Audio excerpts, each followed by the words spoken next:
ओडिया अस्मितार कथा कहूची एवं ओडिशावासी को न्याय देवार कथा कहूची।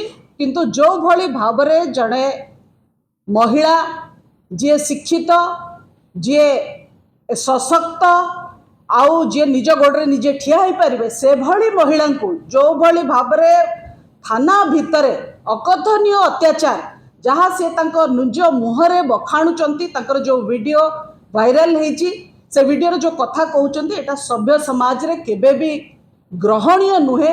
एभली अत्याचार तांको ऊपर हेची ताकू जेते निंदा कले भी कम।